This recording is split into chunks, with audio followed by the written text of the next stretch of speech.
Dear students, good morning. आप सबका Ajit mathematics YouTube channel पर हार्दिक स्वागत है।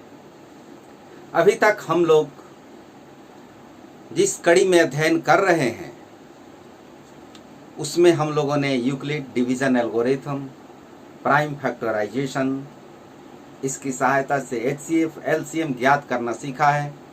प्राइम नंबर्स, कंपोजिट नंबर्स, इन सब के बारे में जाना है।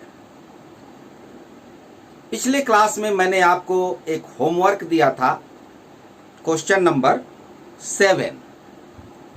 उसका आंसर कमेंट बॉक्स में कुछ आया है, सही आंसर आया है। केवल एलसीएम निकालना था। 12 और 18 का 36 मैंने आंसर बना भी दिया था। यदि आपको पीडीएफ की जरूरत होगी तो आप कमेंट बॉक्स में कमेंट कीजिएगा, लैंग्वेज के रूप में लिखना है। वैसे ये जो प्रश्न है वो ओएमआर शीट के लिए ही है, आपको केवल एलसीएम निकाल देने से ही आपका काम बन जाएगा। यदि आपको आवश्यकता हुई तो आप कमेंट कीजिएगा, आपको पीडीएफ प्रोवाइड कराया जाएगा। यदि आपने चैनल को सब्सक्राइब नहीं किया है तो सब्सक्राइब अवश्य कर लें और पीछे के क्लासेस को देख लें, क्योंकि गणित का क्लास एक चेन की तरह होता है, एक सिस्टम होता है। जैसे किसी चेन में एक कड़ी दूसरे कड़ी से जुड़ी होती है, अगर बीच की कोई कड़ी टूट जाए तो पूरा चेन बिखर जाता है। इसलिए क्लास बाय क्लास आप देखते चलिए, समझते चलिए। जहां समझ में न आए उसको पूछिए, पूछने में मत हिचकिचाइए, संकोच न कीजिए। रेशनल नंबर के बाद हम इरेशनल नंबर की तरफ चलते हैं और देखते हैं कि ये क्या चीज है। इरेशनल नंबर का भी एक भरा पूरा संसार है। डिफिनीशन मैं आपको बता चुका हूं। वैसी संख्याएं जो रेशनल नहीं है, इरेशनल होती हैं। रियल नंबर में आपने पढ़ा है कि rational number plus irrational number is equal to real number. तो जो संख्याएं रेशनल नहीं है वो इरेशनल हैं, अर्थात जो संख्याएं परिमेय संख्या नहीं है वही अपरिमेय संख्याएं हैं। जैसे √2, इसका वैल्यू यदि निकाला जाए तो 1.4142 एंड अप टू इंफिनिटी, अनंत तक जाता है। √3 1.73205 एंड सो ऑन। पाई, यहां पर इसकी चर्चा विशेष रूप से करनी पड़ रही है क्योंकि परीक्षा में यह सवाल पूछ देता है और वैसी परिस्थिति में स्टूडेंट्स विचलित हो जाते हैं। प्रश्न यह पूछता है कि पाई परिमेय है कि अपरिमेय।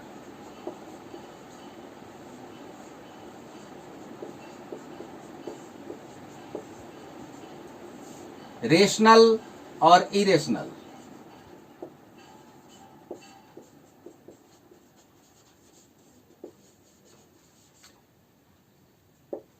इन दोनों में पाई क्या है, रेशनल है कि इरेशनल है। लोगों के दिमाग में यह बात आ जाती है कि पाई, इसका वैल्यू 22/7 22/7 होता है और 22/7 एक परिमेय संख्या है, इसलिए पाई परिमेय संख्या है। और ऐसा सोच अपने मन में रखते हुए वह पाई को रेशनल नंबर मान लेते हैं। लेकिन आप अभी अपने दिमाग से उस बात को निकाल दीजिए, यदि आपके मन में वो बात है तो पाई परिमेय संख्या नहीं है, पाई अपरिमेय संख्या है। Pi is an irrational number. The value of pi is equal to 22/7. It is not a real value, it is approximate value. यह एक सन्निकट मान है, मान लिया गया है। पाई का मान 22/7 काम चलाने के लिए अनदर वैल्यू ऑफ पाई 3.5 14। ये प्रश्नों को हल करने के लिए यूज किया जाता है, जबकि वास्तव में पाई इरेशनल नंबर है। यह परीक्षा की दृष्टि से एक महत्वपूर्ण प्रश्न है।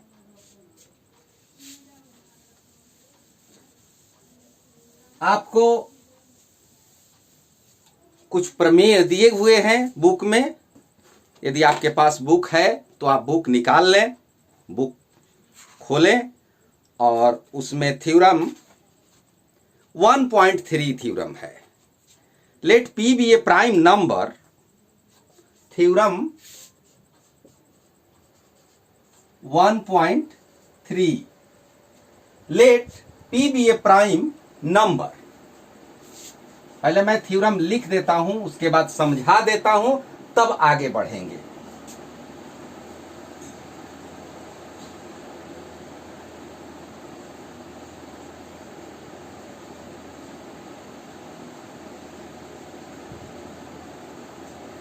Let P be a prime number if P divides A square, then P divides A.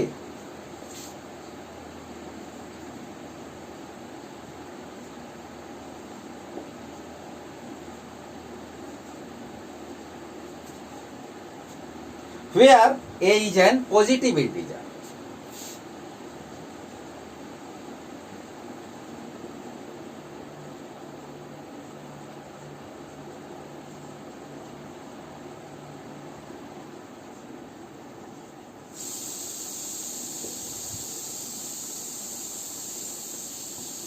इसको हिंदी में भी समझ लें। Late P be a prime number.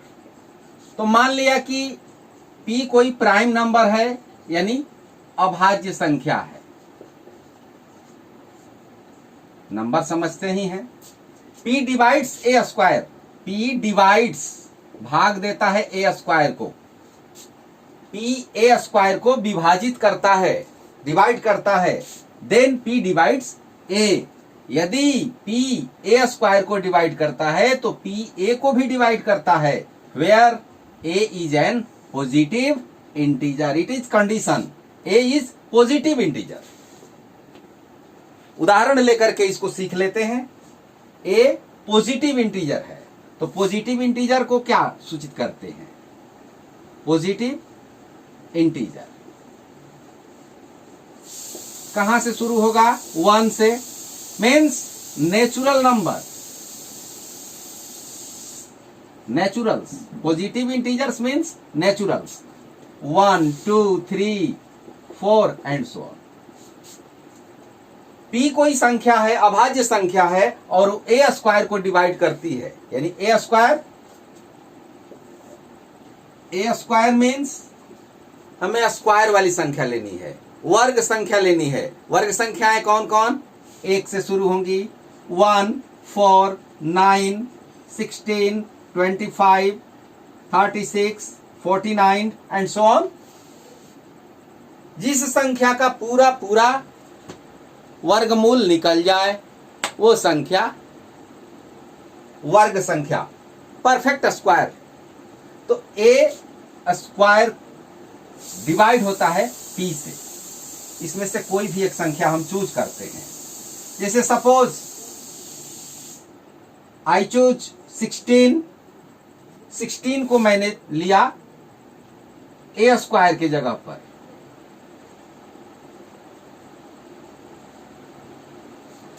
तो 16 डिवाइड होगा प्राइम नंबर P 2 से। यदि 2 divide 16, then value of A is equal to 4. If 2 divide 16, then 2 divide 4. यही ये कहता है, ये थ्योरम यही समझा रहा है कि यदि P ए स्क्वायर को डिवाइड करता है, P ए स्क्वायर, यानी यहां पर मैंने वैल्यू लिया है 16, 16 को डिवाइड करता है तो ये इसके स्क्वायर रूट को भी डिवाइड करेगा। Take another example for clear, take another example, suppose 49 7, p is equal to 7, तो 7 divide 49, then the square root of 49 7 divide 7, यानी p a स्क्वायर को यदि डिवाइड करता है तो p a को भी डिवाइड करता है। थोड़ा और बड़ा एग्जांपल लेकर के देखते हैं।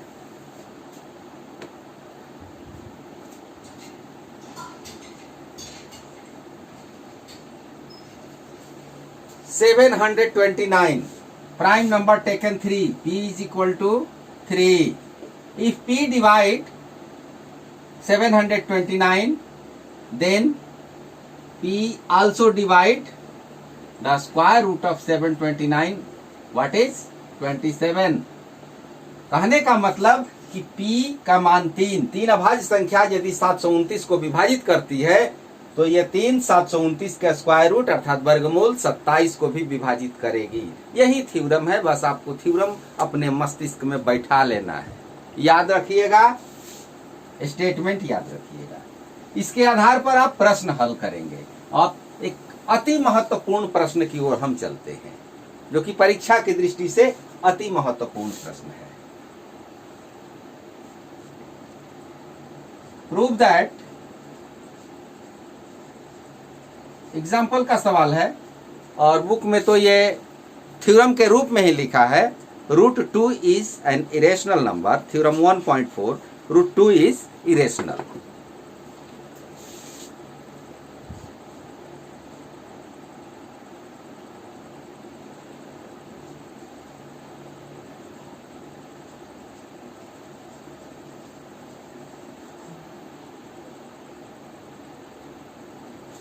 प्रूव दैट समझ रहे हैं? √2 इरेशनल मतलब अपरिमेय संख्या।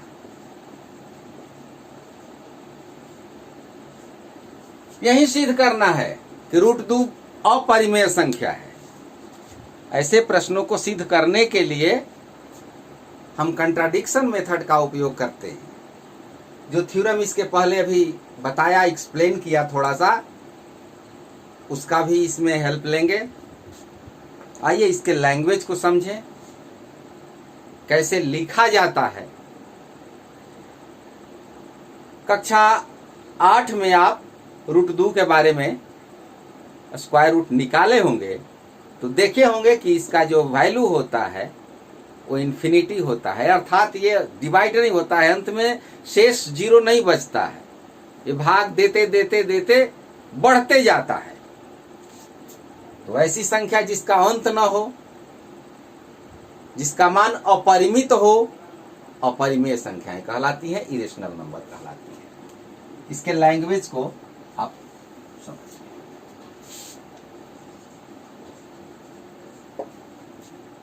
√2 इज इरेशनल सिद्ध करना है। हम इसके ठीक विपरीत इमेजिन करेंगे, कल्पना करेंगे।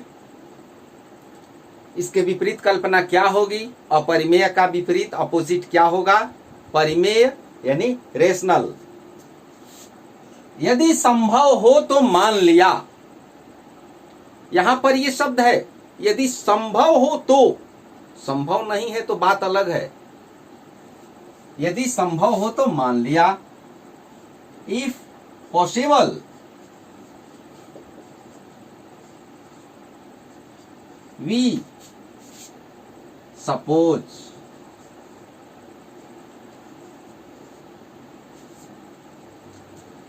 √2 is rational.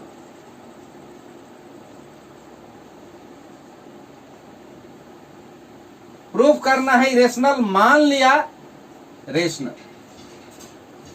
कब? यहां पर ये लाइन आप नोटिस कीजिए, इफ पॉसिबल, यदि संभव हो तो √2 is rational. Now come on the definition of rational. What is the definition? Rational number किसे कहते हैं? वैसी संख्या जो p बटा q के रूप में लिखी जाए।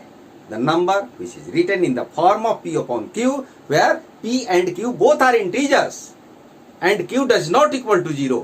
जहां p और q दोनों पूर्णांक हैं, q शून्य नहीं हो सकता है। साथ ही साथ p और q has no common factor other than 1। यानी p और q में एक के अतिरिक्त कोई उभयनिष्ठ कॉमन फैक्टर नहीं होता है।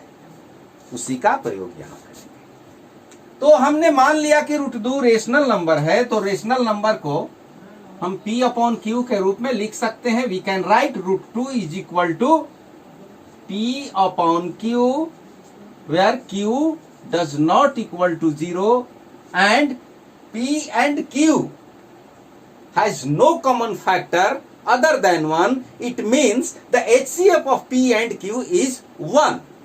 P और Q में कोई उभयनिष्ठ गुणनखंड नहीं है, अर्थात P और Q का HCF 1 है।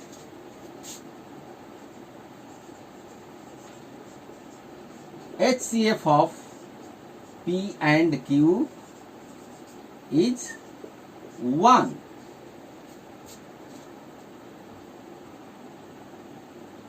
स्क्वायरिंग बोथ साइड मतलब दोनों तरफ वर्ग करने पर।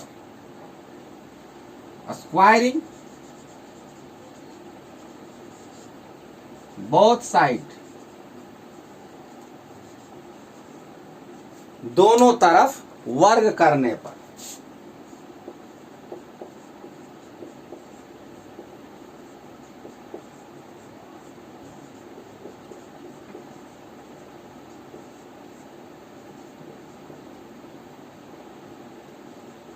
क्या मिलेगा?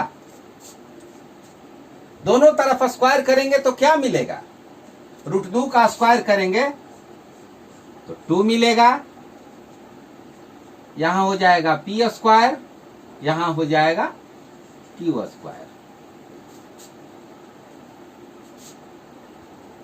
Now p square is equal to 2q square by cross multiplication.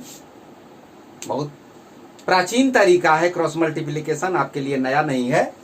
तिरछा गुणा p square is equal to 2q square. अब यहां पर समझने वाली बात है, p square is equal to 2q square. यहां पर मैं समझा देता हूं, p square is equal to 2q square. It means 2 multiplied by q square, यानी 2 गुणा q स्क्वायर। यहां पर 2 क्या है?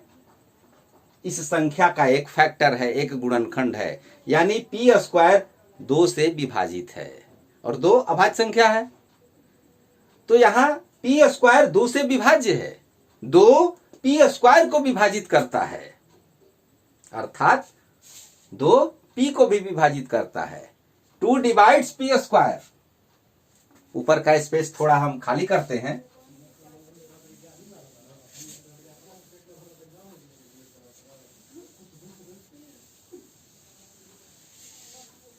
p square is equal to 2q square.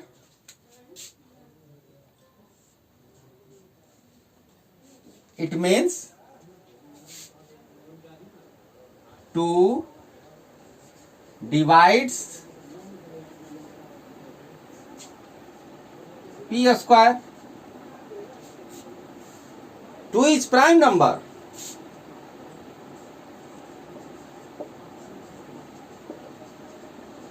In previous theorem, इसके पहले वाले प्रमेय में आप पढ़ चुके हैं कि यदि a p स्क्वायर को डिवाइड p a स्क्वायर को डिवाइड करता है तो p a को भी डिवाइड करेगा, यानी 2 p स्क्वायर को डिवाइड करता है तो 2 डिवाइड्स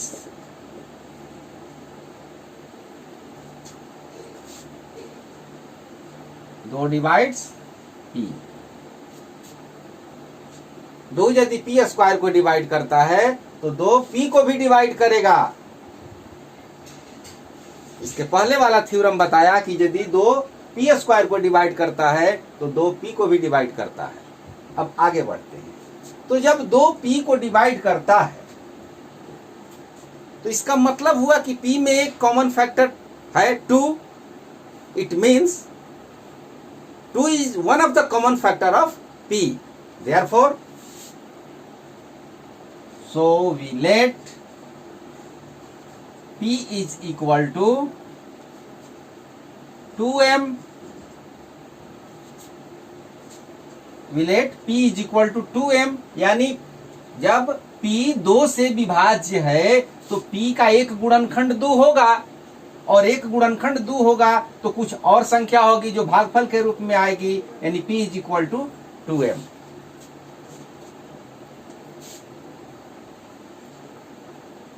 Squaring again,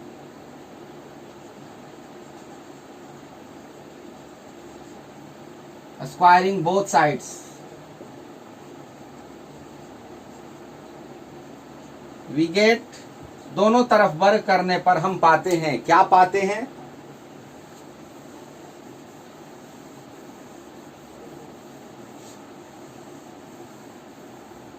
अभी इसको देखते रहिए, आवश्यकता पड़ेगी। वर्ग करने पर क्या पाते हैं? p² is equal to 4m²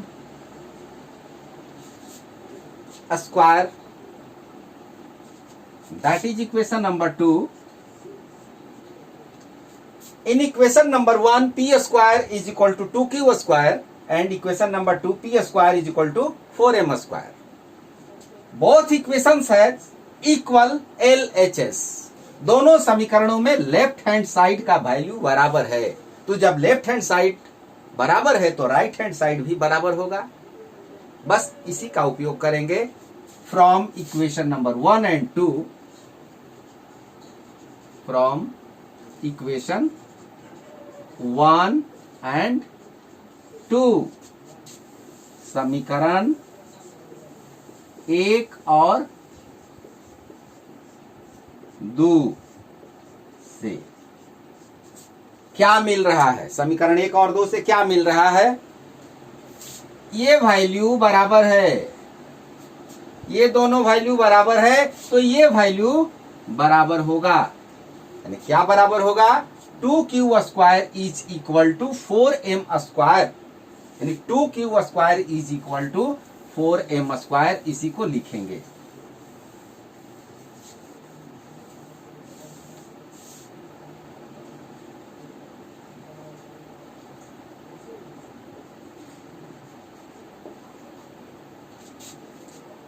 दो से दोनों तरफ डिवाइड कर देंगे।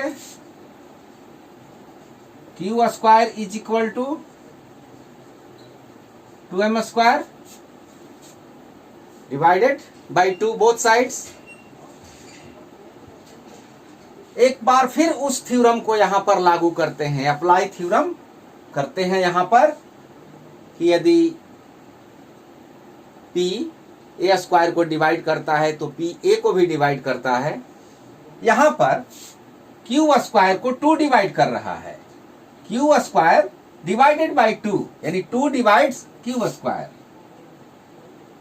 सिंस 2 डिवाइड q², डिवाइड्स का मतलब विभाजित करता है। 2 q² को विभाजित करता है।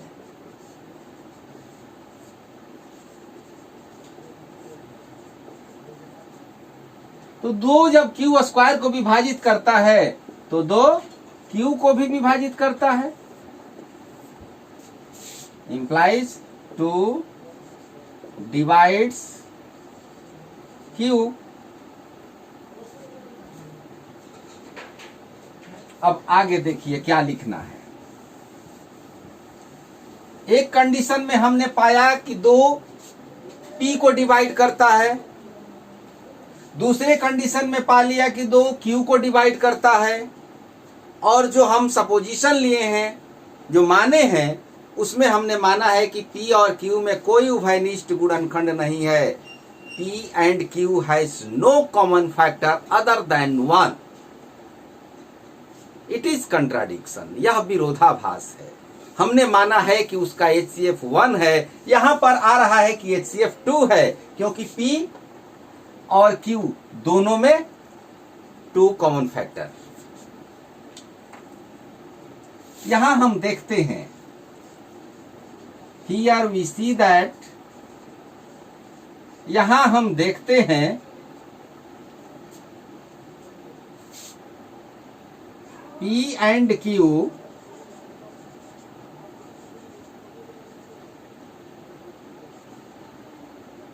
have common factor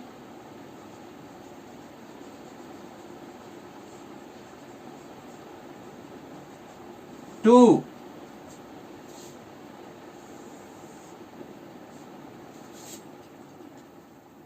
यहां पर हम देखते हैं कि P और Q में 2 उभयनिष्ठ गुणनखंड है।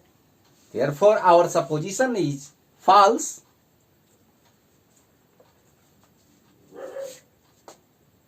Therefore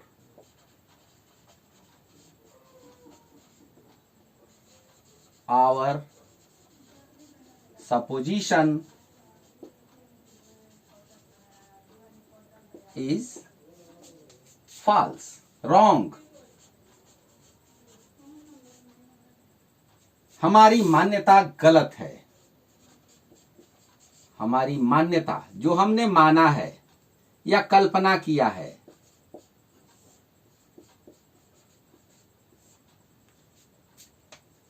our supposition is wrong.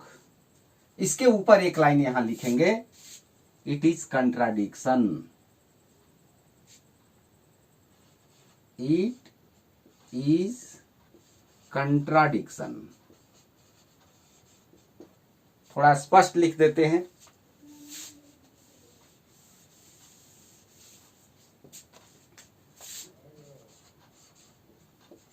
It is contradiction. It means यह विरोधाभास है।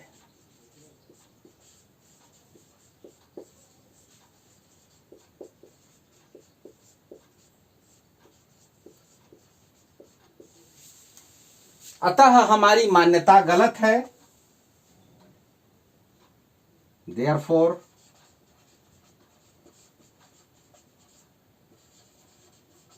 our supposition is wrong.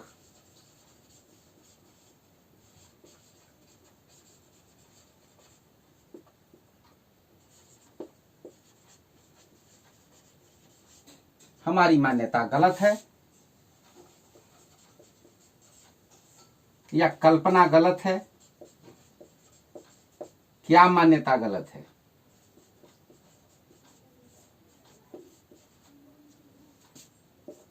हमने जो माना है कि P upon Q, it means √2 is rational number, वो हमने माना है, उसको सपोज किया है, वही गलत है।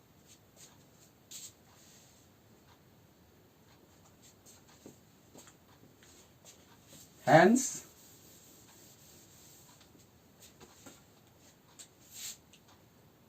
therefore our supposition is wrong that √2 is rational. यही गलत है। हमारी मान्यता गलत है कि √2 परिमेय संख्या है।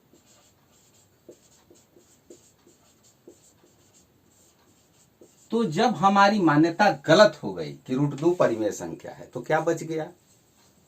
हम रात को कहें कि नहीं दिन है और गलत हो जाए, ठीक उसका उल्टा है। यानी √2 परिमेय संख्या है, हमने माना था, ये गलत हो गया। इसका मतलब कि √2 परिमेय संख्या नहीं है। तो जब √2 परिमेय संख्या नहीं है तो वह परिमेय संख्या है, अतः √2 अपरिमेय संख्या है। Hence √2 is irrational number.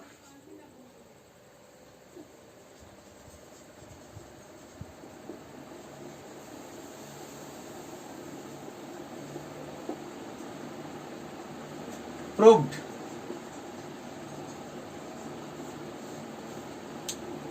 यही लिखना पड़ता है, ऐसे ही पैटर्न आप लिखेंगे।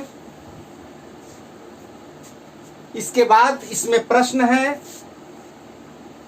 Prove that √3 is irrational number. Exercise में होगा √5 इज इरेशनल नंबर। आपको कुछ नहीं करना है, लैंग्वेज यही रहेगा, भाषा यही रहेगी। चेंजिंग कहाँ करना है, जहां 2 है वहां 3 लिख देंगे, जहां 2 है वहां 5 लिख देंगे। जहां 2 का स्क्वायर 4 आया है वहां 3 का स्क्वायर 9 आ जाएगा। जहां 2 का स्क्वायर 5 आया है वहां पर 4 की जगह पर 25 आ जाएगा। Instead of 2 we write 3, then instead of 4 we write 9।